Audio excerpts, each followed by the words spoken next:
할렐루야. 우리 앞뒤 좌우 계신 분들 인사하겠습니다. 사랑합니다. 예수님의 이름으로 찬양합니다. 네.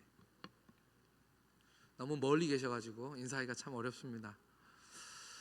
제가 피지에 있을 때 어떤 집에 1층에 새를 들어 살고 있었습니다. 제가 혹시 모르시는 분들 계실 것 같아서 제가 피지에서 15년 동안 선교사로 사역을 했었습니다. 그 피지에서 있을 때 제가 1층에서 새를 들어 살고 있었고요, 2층에는 피지인 가족들이 살고 있었습니다. 윗집과 서로 왕래하면서 옛날 우리 한국처럼 윗집 아랫집 이웃 동네 사람들하고 참 친하게 그렇게 재밌게 지냈던 것 같습니다. 저희 아이들도 윗집 아이들과 항상 나가서 뛰놀고 그렇게 피지에서 살았었습니다. 피지는 영국의 식민지였습니다. 영국의 식민지가 되면서 오래전에 영국 사람들에 의해서 기독교화 되었습니다. 그래서 예수를 믿는 사람들이 참 많았습니다.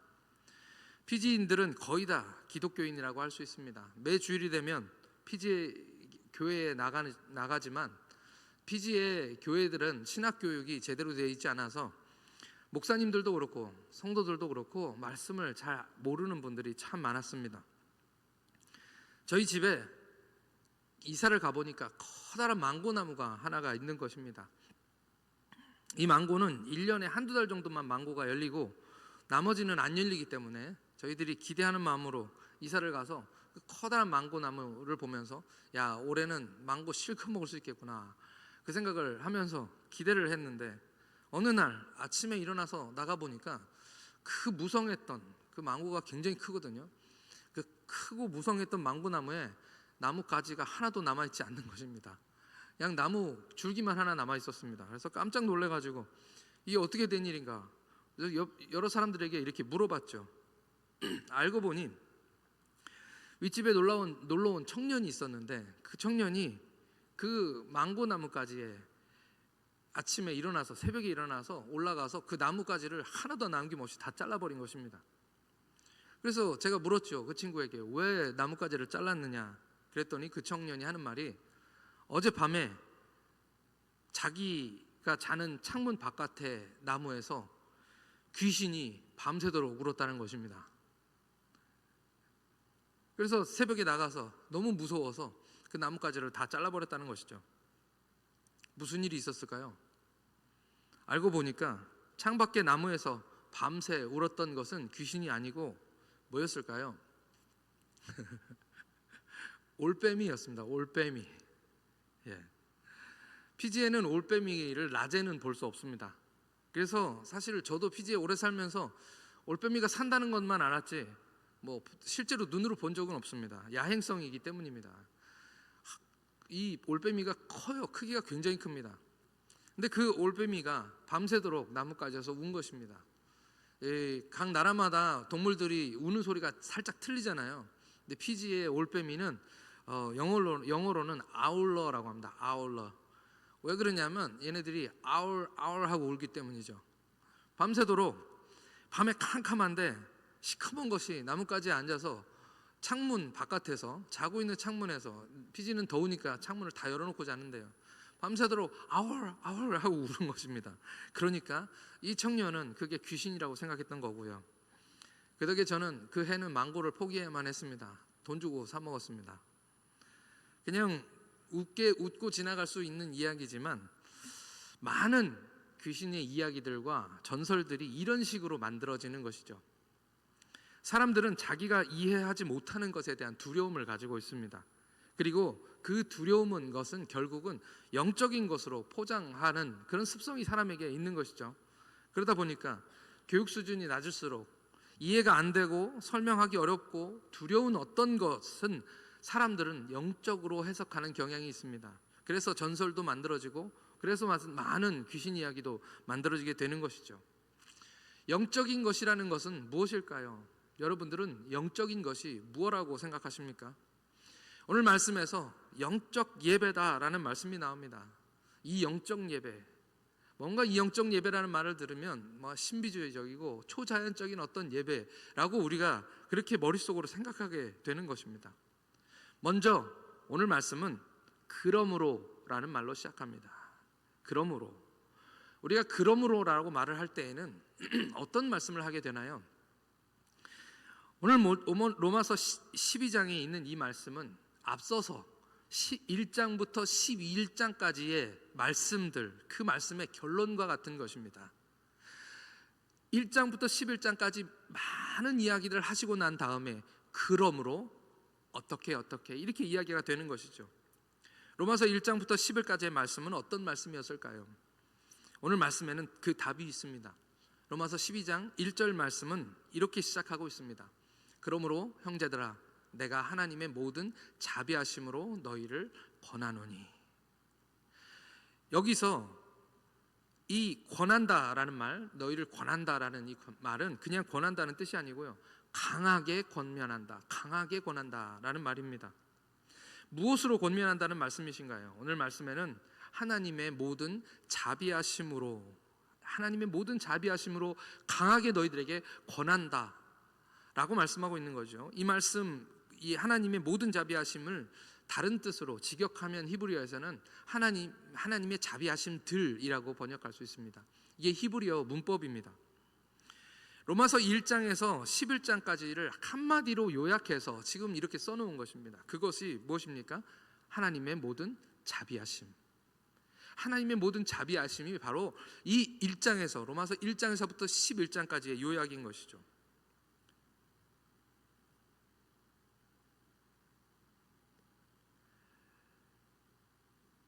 사도 바울은 로마에 간 적이 지금까지는 한 번도 없었습니다.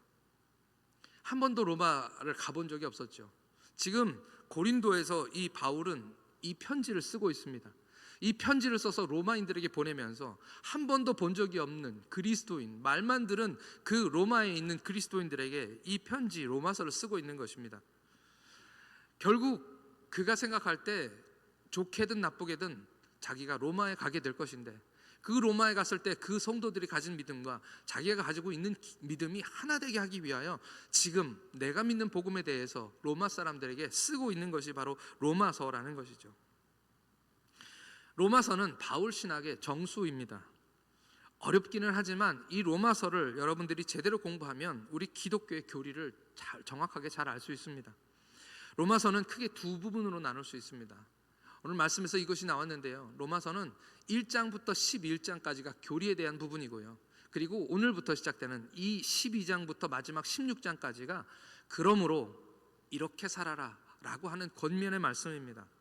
이렇게 두 부분으로 나눠져 있다는 것이죠. 그러니까 오늘 모든 자비하심은 이 앞에 설명한 1장부터 11장까지에 나오는 하나님의 은혜와 하나님의 자비와 하나님의 사랑에 대한 것을 이야기하고 있는 것입니다. 여러분들께 묻고 싶습니다. 여러분들은 하나님의 은혜를 아십니까? 하나님의 은혜를, 사실 우리 그리스도인들은 하나님의 은혜 때문에 사는 사람들입니다. 은혜 아니면 살아갈 수 없습니다. 은혜 아니면 하나님 앞에 나올 수 없습니다. 은혜를 알지 못하면 사실은 이방 종교를 믿는 것과 똑같습니다. 은혜가 오늘 우리로 하여금 하나님께 나아갈 수 있게 만들고, 이 은혜가 하나님 앞에 헌신할 수 있도록 만들고, 이 은혜 때문에 오늘 우리는 주님께 나와서 이렇게 예배하고 하나님을 찬양하는 것이죠. 하나님을 은혜를 혹시 모르시는 분들이 있다면 주님의 은혜를 깨닫게 되시기를 축복합니다. 만약에 여러분들이 하나님의 은혜를 아시는 분들이라면 오늘 12장부터 바울이 강하게 권면하시는 그 말씀을 들으시기를 축복합니다. 오늘 바울이 권면하는 것이 무엇입니까? 드리라 라는 것입니다. 은혜를 아는 사람은 드려라. 무엇을 드립니까? 제물을 드리라는 것이죠. 하나님께 제물을 드리라. 이것이 너희에게 드릴 영적 예배다 라고 말하고 있습니다. 제물을 드리는데요, 중요한 것이 하나가 있습니다. 이 제물을 드리는 사람이 누구이냐라는 것입니다. 오늘 예배와 이 제물을 드리는 사람이 누구입니까? 바로 저와 여러분들입니다. 할렐루야. 우리는 하나님께 이 제물을 드리는 자입니다. 구약 성경에서는 제물을 드리는 사람이 따로 있었습니다. 그것이 누구입니까? 제사장입니다. 일부러 바울은 오늘 이 말씀 속에서 구약의 제사에 대해서 설명하면서 오늘 우리에게 하나님 말씀을 주고 계시는 것입니다. 많은 종교에는 제사장이 있습니다. 유대교뿐만 아니라 다른 종교에도 다 제사장이 있습니다. 그 제사장들은 다 한결같이 신을 대신해서 사람에게 이야기하는 사람이고요, 또 사람을 대신해서 신에게 제물을 바치는 사람이 바로 제사장입니다. 그러니까 신과 사람 사이의 중재자인 것이죠. 이 중재자가 없으면 신과 연결할 방법이 없기 때문에 세상의 모든 종교들은 다 이 중재자가 필요한 것입니다. 그런데 우리가 알아야 될 것이 있습니다. 우리 교회에는 제사장이 없습니다. 우리 교회는 제사장이 없습니다.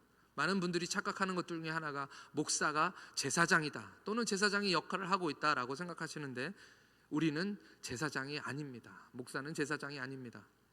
목사는 사람과 하나님 사이의 중재자도 아닙니다. 오늘 우리의 중재자가 딱 한 분 계시는데요, 우리의 영원한 제사장이신 예수님이십니다. 예수님은 유일한 대제사장이 되셔서 스스로 제물이 되시고 십자가에서 단 한 번의 제사를 통해서 우리의 구원을 이루어 주셨습니다. 막힌 담을 허무셨고, 오늘 우리가 하나님과 연결된 것은 오늘 예수님께서 단 한 번의 제사로 우리를 하나님과 화목하게 하셨기 때문입니다. 그러므로 이제 우리는 예수님께 직접 나아갈 수 있습니다. 우리는 하나님께 나아갈 때 다른 종교들처럼 제사장이든지 중재자든지 다른 어떤 사람들이 필요 없습니다. 오늘 우리 기독교가 진리인 것은 오늘 우리 한 사람 한 사람이 다 제사장이라고 말씀하십니다. 예수님께서 십자가에 달려 돌아가실 때 성전 휘장이 위로부터 아래까지 찢어졌습니다. 이 휘장은 성전 내 제사장들만 들어갈 수 있었던 지성소와 성소를 구분하는 유일한 휘장이었습니다. 히브리서 10장 20절 말씀을 함께 같이 읽겠습니다. 히브리서 10장 20절, 19절, 20절 두 절 말씀 같이 읽겠습니다. 시작. 그러므로 형제들아, 우리가 예수의 피를 힘입어 성소에 들어갈 담력을 얻었나니 그 길은 우리를 위하여 휘장 가운데로 열어놓으신 새로운 살 길이요, 휘장은 곧 그의 육체니라. 휘장은 곧 그의 육체니라. 이 육체 대신 그 휘장을 찢으심으로 예수님께 우리가 이제 들어갈 수 있게, 하나님께 나아갈 수 있는 그 길이 열렸다라는 말씀입니다. 예수의 피로 우리가 직접 성소에 들어갈 수 있게 되었다는 말입니다. 그러니까 바로 우리가 각자가 제사장이 되어서 주님을 만날 수 있다는 그런 말씀인 것이죠. 이제 예수님을 통해서 누구든지 주님을 만날 수 있습니다. 이것이 우리 기독교 교리 중에서 만인 제사장이라고 부르는 교리입니다. 베드로도 베드로전서 2장 5절에서 이와 같이 말씀하십니다. 베드로전서 2장 5절 말씀 읽겠습니다. 시작. 너희도 산돌같이 신령한 집으로 지어 세워지고 예수 그리스도로 말미암아 하나님이 기쁘게 받으실 신령한 제사를 드릴 거룩한 제사장이 될지니라. 아멘. 오늘 우리 한 사람 한 사람이 다 제사장이라는 그런 말씀인 것이죠. 예수님의 이름으로 기도하면 다른 중재자 필요 없이 예수님께서 직접 들으시는 줄 믿습니다. 누구를 통해서 하나님을 만날 필요가 없다는 그런 말씀입니다. 다른 종교에서는 종교 지도자들이 나보다 더 하나님과 가까운 존재로 여겨집니다. 그러나 우리 교회는 아닙니다. 어떤 분들이 생각할 때 목사님이니까 하나님보다 저보다는 또 가까우시겠죠. 목사님이시니까 제 기도보다는 목사님의 기도를 더 잘 들어주시겠죠. 옛날에 PG에 있을 때 저희 PG의 성도들도 똑같은 생각을 했습니다. 그래서 제가 뭐라고 얘기했냐면요, 여러분, 목사의 기도보다 여러분들의 기도를 하나님이 더 잘 들어주십니다. 제가 그렇게 알려줬습니다. 왠지 여러분 아십니까? 예를 들면, 예입니다. 이건 정확한 것은 아니고요, 5살짜리 꼬마 아이가 있고 20살짜리 아들이 있어요. 둘이 엄마가 막 바쁘게 일하고 있는데 와서 따로따로 와서 엄마 배고파 하면 어떻게 합니까? 5살짜리 아이에게는 일을 멈추고 아이를 도와줍니다. 그렇죠? 20살짜리에게는 어떻게 합니까? 너는 손이 없어 발이 없어 이놈아. 목사가 더 신앙심이 깊다라는 뜻이 아니고요, 믿음이 깊어지면 깊어질수록 하나님은 기도를 잘 안 들어주십니다. 믿음이 깊어지고 신앙이 깊어지면 하나님이 안 돼라는 말을 더 많이 하십니다. 여러분들이 초신자이십니까? 교회 나오신 지 얼마 안 되셨습니까? 그러면 하나님이 여러분들의 기도를 더 잘 들어주십니다. 할렐루야. 그냥 이것은 단적인 예에 불과한 것입니다.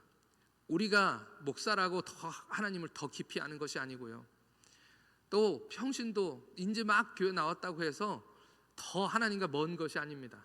우리는 다 동일하게 하나님께 가까이 나아가야 될 용서받은 죄인인 것이죠. 우리는 다 죄인이고 구원받을 자격이 없는 존재이지만 예수님의 이름으로, 예수님의 보혈로 용서받고 구원받고 하나님의 자녀가 되었습니다. 그리고 이제 우리 하나님께 아버지라고 부를 수 있게 된 것이죠. 할렐루야. 이것은 놀라운 하나님의 은혜인 줄 믿습니다. 함께 따라 하실까요? 나는 제사장이다. 나는 제사장이다. 아멘. 여러분들이 제사장이 되어 하나님 앞에 더 가까이 나가시는 여러분들 되시기를 축복합니다. 하나님의 은혜를 깨닫는 여러분들 되시기를 축복합니다. 그 은혜를 알고 하나님의 사랑을 알고 하나님의 모든 자비하심을 깨달으시는 여러분들이 바로 하나님의 제사장입니다. 우리 한 절 말씀 더 읽겠습니다. 베드로전서 2장 9절에서 10절 말씀입니다. 베드로전서 2장 9절에서 10절 말씀 시작.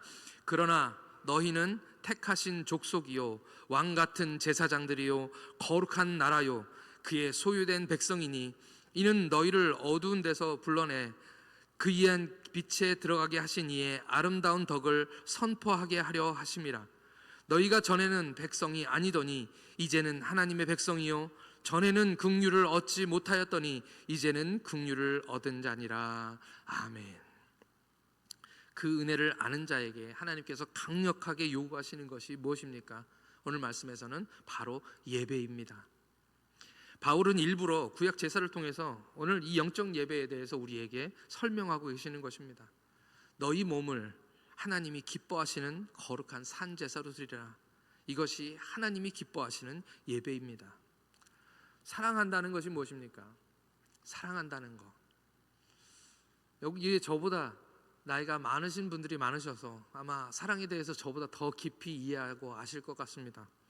사랑한다는 것, 사랑해본 사람만 아는 것입니다. 사랑한다는 것은 그저 감정이 아닙니다. 사랑한다는 것은 우리 몸속에서 일어나는 어떤 화학작용 정도는만은 아닙니다. 누군가를 사랑한다면 누군가를 위하여 무엇을 하게 되는 것이죠. 옛날 유행 가사가 떠오릅니다. 사랑하기에 떠나신다는 그 말 나는 믿을 수 없어. 혹시 기억하시나요? 이 노래?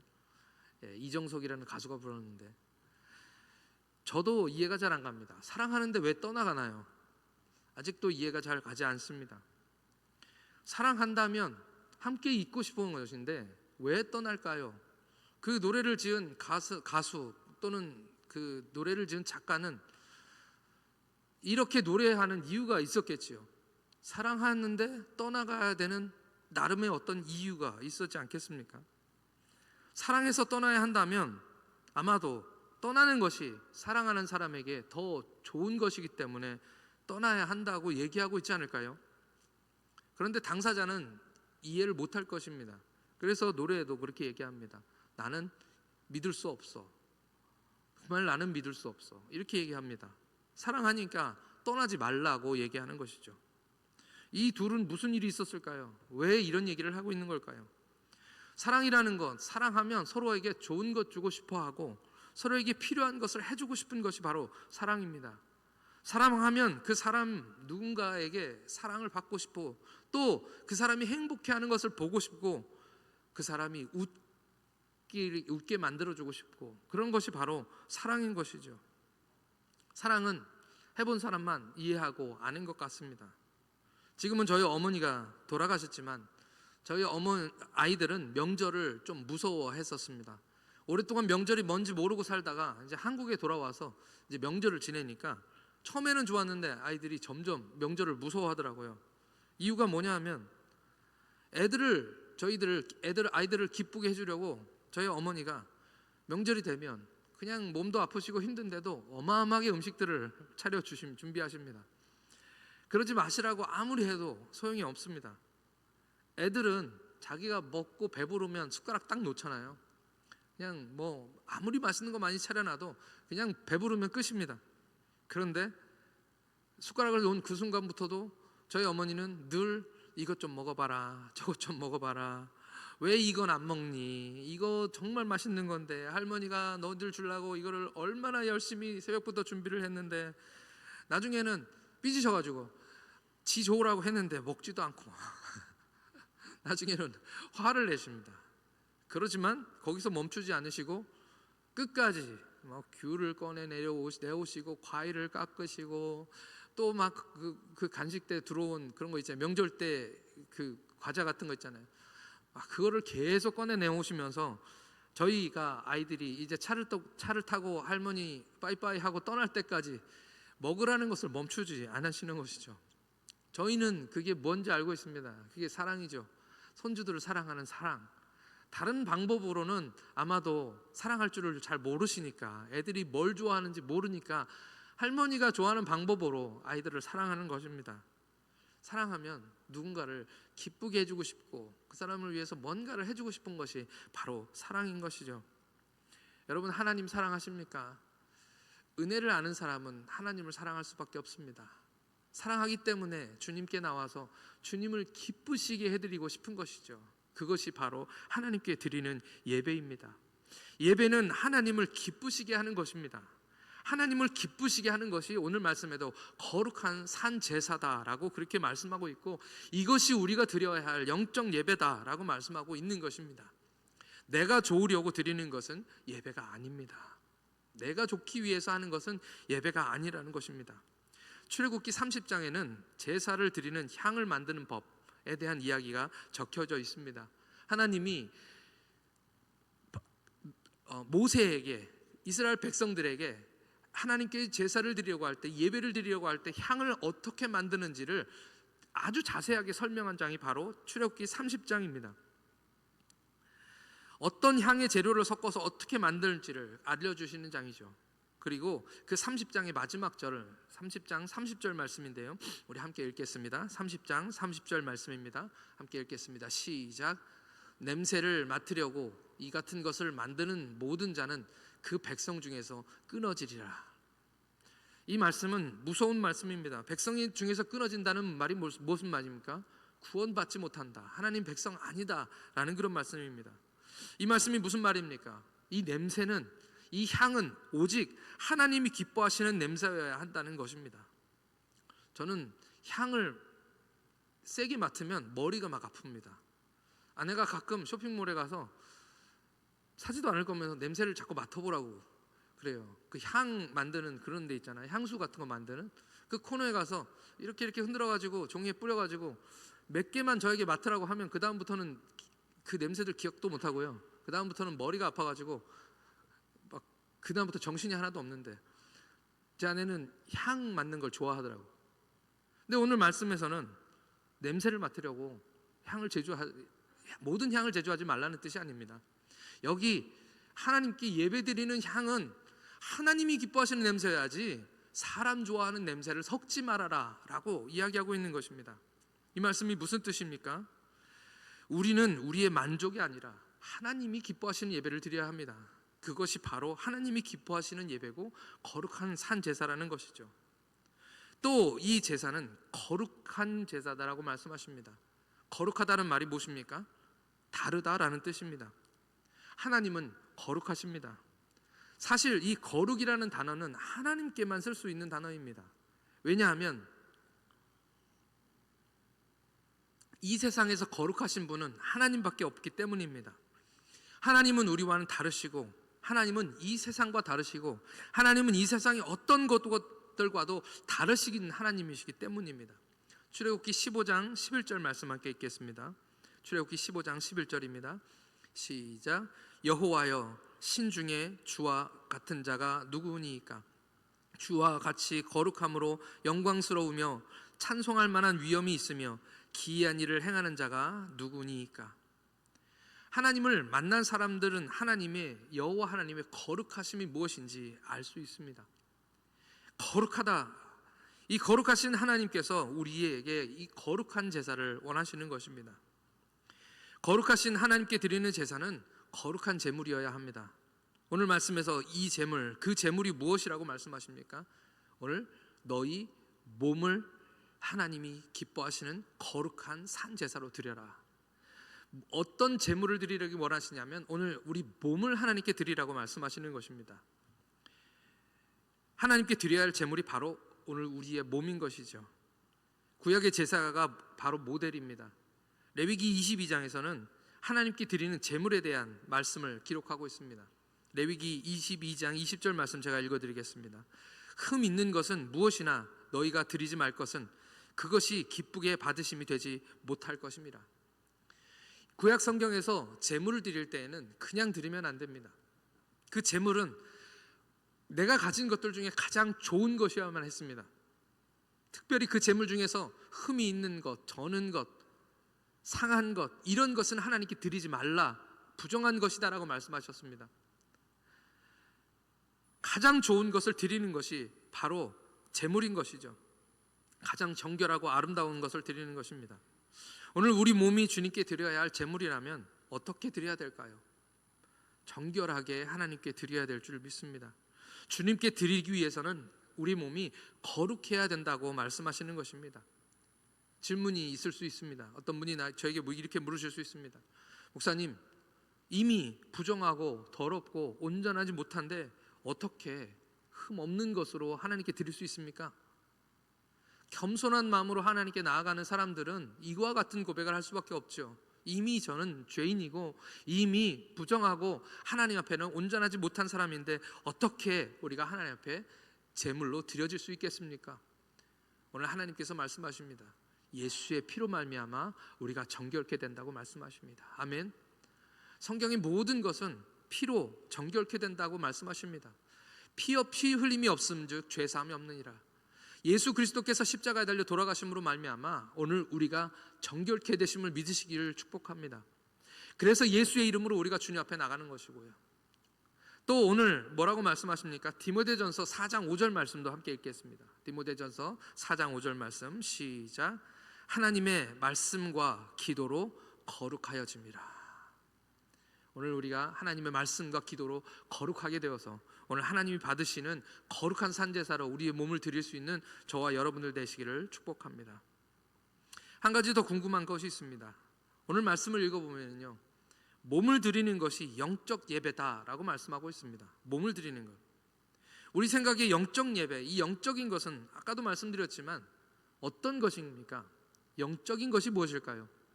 영적인 것. 영적인 것이 우리가 머릿속에 떠오르는 것은 아까 말씀드린 대로 초자연적인 어떤 것, 이 세상 것이 아닌 어떤 것, 그런 것들을 우리가 떠올릴 수 있다는 것입니다. 그러니까 육적인 것과는 다른 것이 바로 영적인 것이죠. 그런데 육적인 것과 다른 것이 영적인 것인데 오늘 말씀에서는 몸을 드리라고, 영을 드리는 것이 아니라 몸을 드리라고, 그것이 영적 예배라고 이야기하고 있습니다. 이 몸을 드리는 것이 어떻게 영적인 예배인 것일까요? 우리 성경에 나와 있는 영적 예배라는 이 영적이라는 단어는 히브리어로는 로기코스라는 단어입니다. 이 단어는 영적이라는 뜻도 있지만 또 다른 뜻으로 합리적인, 합당한이라는 뜻을 가지고 있습니다. 그래서 우리 성경에서 조그맣게 외주를 달아놨습니다. 거기 그 영적이라는 그 단어, 영적 예배에 숫자가 적혀 있고 성경을 찾아가 보시면 거기에 합당한이라는 또 다른 뜻이 그렇게 적혀 있습니다. 그러니까 영적 예배라고 번역이 되지만 다른 말로는 하나님께 드리는 합리적인 예배다, 합당한 예배다라고 번역할 수 있을 것입니다. 이 로기코스라는 단어에서는 로고스라는 단어가 나왔습니다. 어원이 같은 단어입니다. 로고스는 말씀이라고 번역되잖아요. 우리 요한 1서에서 이 로고스라는 말은 예수님을 의미하고 또 말씀을 의미합니다. 이 로고스라는 단어에서 로직이라는 단어가 나왔고요. 그러니까 영어에서도 논리적인, 합리적인이라는 단어가 바로 이 단어에서 비롯된 단어입니다. 이 말씀은 우리말에 영적이라고 이렇게 번역되어 있습니다. 왜 우리말에는 영적 예배, 영적이라고 이렇게 기록되어 있을까요? 이 말씀은 이 한글 성경을 번역하시는 분들이 고민하시면서 그때 당시에 또는 우리에게 미신적이고 또 저차원적인 어떤 이방 종교들이 드리는 그런 예배와는 차원이 다른, 그것과 반대되는, 우리가 드려야 되는 예배는 그런 미신적인 예배가 아니라 정말 하나님께 드리는 성령이, 지혜의 영이신 성령께서 함께 하시는, 그 성령을 통해서 드리는, 우리의 마음과 뜻과 정성을 다하여 드리는 그런 예배라고 우리에게 이해하도록 만들기 위해서 오늘 이 말씀을 영적이라는 단어로 그렇게 해석하고 있는 것입니다. 비이성적이고 비인격적인 예배가 아니라 하나님께 가장 합당하고 가장 하나님이 받으시기에 원하시는 그런 예배를 드리기를 하나님께서 원하시기 때문인 줄 믿습니다. 세상의 종교들은 영적인 것들을 이 세상과 다른 어떤 초자연적인 것, 그것에 국한시켜서 사람들을 현혹합니다. 더 대단한 것처럼, 더 영적인 것처럼 요란하게 치장하고 뭔가 이 세상 것이 아닌 것처럼 화려하게 꾸며서 사람들을 미혹하고 현란하게 유혹하는 것이죠. 그러나 오늘 우리에게 하나님께서 요구하시는 예배는 그런 영적으로 눈에 보이지도 않고 잡히지도 않는 그런 예배가 아니라 우리의 몸을 하나님께서 받으시는 예배로 드리라고 말씀하고 있는 것입니다. 코로나 이후로 온라인 예배가 열렸습니다. 모든 교회들이 그 온라인 예배를 지금 드리고 있고 저희 교회도 드리고 있습니다. 그런데 이 예배가 어찌 보면 어떤 사람에게는 자기 육체의 기회를 삼는 그런 유혹이 될 수도 있습니다. 오늘 우리는 몸을 드리는 예배가 하나님 받으시기에 합당한 예배이고, 그 몸을 드리는 예배가 하나님이 받으시기에 원하시는, 세상의 다른 종교들이 드리는 예배와는 다른 영적인 예배라고 우리에게 말씀하고 있는 것이죠. 마귀는 항상 우리에게 편한 길로 가라고 유혹합니다. 굳이 몸도 아프고 피곤한데 교회에 가서 꼭 예배를 드려야 돼. 가족들끼리 오랜만에 놀러 갔는데 꼭 교회에 가서 예배를 드려야 돼.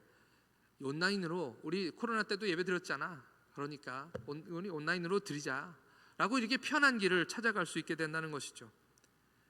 몸을 드리는 것이 바로 합당한 영적인 예배입니다. 할렐루야. 율법에도 모든 유대인들은 성전에 나가서 1년에 3번씩 너희 몸을 여호와께 보여드려라, 그렇게 이야기하고 있습니다. 몸으로 드리는 예배가 하나님이 기뻐하시는 거룩한 산 제사입니다. 이 말씀은 주일날 잠깐 나와서 예배 드리는 것이 전부가 아님을 이야기하고 있습니다. 몸이라는 것은 오늘 우리 교회에 나와서 이 몸으로 드리는 예배이기도 하지만 주일날 예배가 끝나고 나면 이제 실제적으로 우리 삶 가운데 드려질 예배가 시작되는 것입니다.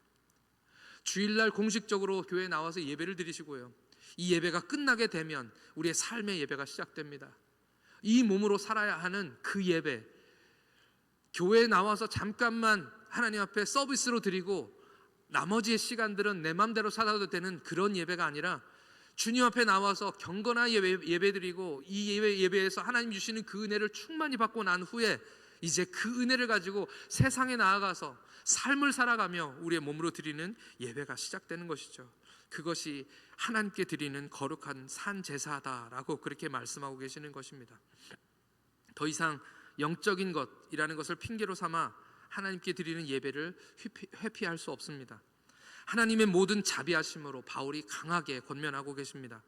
은혜 받은 사람이라면, 주님의 놀라우신 사랑과 자비를 경험하신 사람이라면 바울이 정말 간절하게 강하게 권면하시는 말씀을 들으시기를 축복합니다. 너희 몸을 하나님이 기뻐하시는 거룩한 산 제물로 드리라. 이것이 너희에 드릴 합당하고 영적인 예배니라. 오늘 이 말씀 로마서 12장 1절 말씀을 한번 다 같이 읽고 오늘 말씀을 마치겠습니다. 로마서 12장 1절 말씀 다 같이 마음으로 읽으시면서 이런 예배를 하나님께 드리기 원합니다 라는 마음으로 함께 읽겠습니다. 시작. 그러므로 형제들아, 내가 하나님의 모든 자비하심으로 너희를 권하노니 너희 몸을 하나님이 기뻐하시는 거룩한 산 제물로 드리라. 이는 너희가 드릴 영적 예배니라. 아멘. 이 시간 함께 기도하겠습니다. 이 시간 다 같이 두 눈을 감고 함께 기도하겠습니다. 말씀을 들으신 후에 다 같이 기도하는 것은 정말 중요합니다. 이 말씀을 받겠습니다. 이 말씀대로 살겠습니다.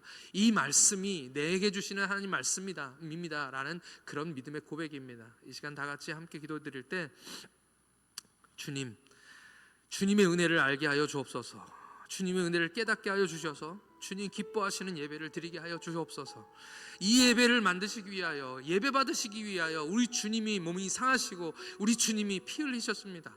오늘 이 예배 가운데 하나님 우리를 초청하시기 위하여, 예배에 합당한 제물이 되게 하기 위하여 오늘 하나님께서 피 뿌리시고 거룩하게 하셨습니다. 우리가 주님께 드리는 예배를 거룩하게 드리게 하여 주옵소서. 우리의 몸을 정결하게 하여 주시고 매 예배 때마다 신령과 진정으로 예배하게 하여 주시옵소서.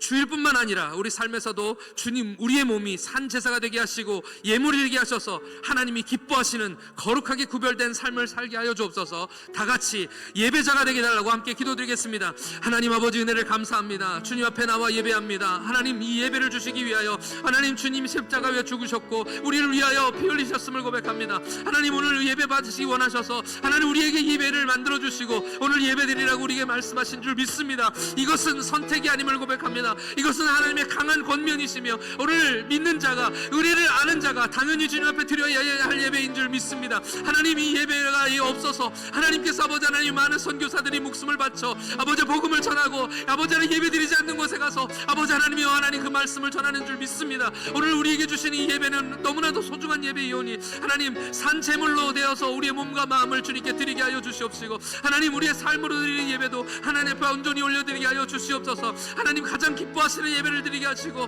내가 너무 기쁘다, 너희들이 하나님께 나와 예배하는 이것이 나는 너무 기쁘다라고 말씀하시도록 오늘 지금 우리가 주님 앞에 예배 드리도록 허락하여 주시옵소서. 남는 시간을 드리는 것이 아니라 가장 좋은 것을 드리고 가장 귀한 것을 드리는 우리 모두가 되도록 하나님 역사하여 주시어서 오늘 하나님이 시온 속에서 드리는 예배 가운데 하나님의 은혜가 넘치는 시간 되도록 역사하여 주시옵소서. 하나님 아버지 참으로 감사합니다. 우리 주님 우리 같은 죄인 구원하시려고 은혜를 부어주시고 사랑을 부어주심을 믿습니다. 그 은혜를 아는 저희들 주님 앞에 당연히 기쁘신 하나님이 기뻐하시는 거룩한 산 제사를 드려야 할 줄 믿습니다. 우리의 몸을 드리게 하여 주시옵소서. 주님 우리를 위해서 찢으시고 피 흘리셨사오니 우리도 우리 몸으로 주께 드림이 마땅한 줄 믿습니다. 매 주일 예배와 모든 드려지는 예배 가운데 충만한 은혜를 더하여 주시고 참되게 몸으로 주님을 예배하게 하여 주시옵소서. 주일 예배가 끝나면 이제 삶의 예배가 시작됩니다.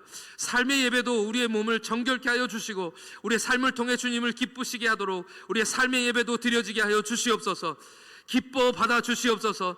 우리의 삶을 하나님께서 인도하여 주시옵소서. 감사를 드리오며 우리 주 예수 그리스도의 이름으로 기도드리옵나이다. 아멘.